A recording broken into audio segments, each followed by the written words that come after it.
And with so many changes this school year, we asked clinical psychologist Dr. McLear with Vive Greenville to join us tonight. Thank you for being here, Dr. McLear. Thanks so much for having me. Well, Dr. McLear, you know, this year is going to be like any other we face. We're talking for parents, for faculty at schools, for the children. And talking about anxiety, it seems like adults are going to have more anxiety than ever, not only dealing with COVID-19, the financial strain, but also dealing with, school, having some have to teach their kids, having to deal with these schedules that are unlike any other we've seen.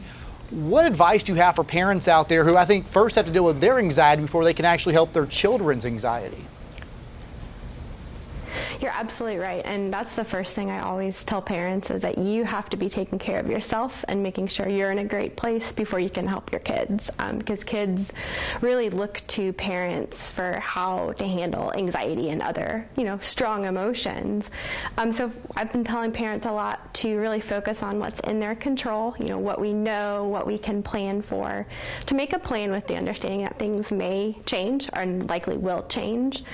To practice self-care, to give themselves permission to not focus on COVID and all the anxiety around COVID and financial stress and strain and all of that, but to find some time for themselves still to do things they enjoy. And we know that is a huge piece of handling anxiety.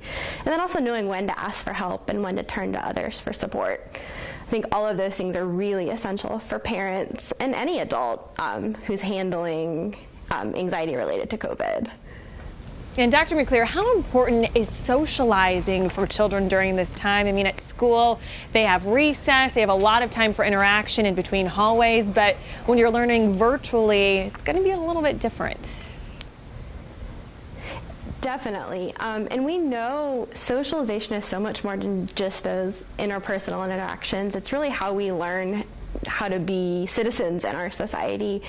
So we definitely still encourage parents to try for virtual interactions. I know they're not the same.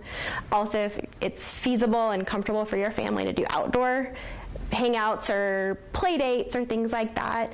But there's also a lot of value from just some of the everyday family activities. You can use siblings as ways of learning how to handle conflict, negotiate, just learn how to read other people's emotions. You can also use pets to help kids develop empathy and responsibility.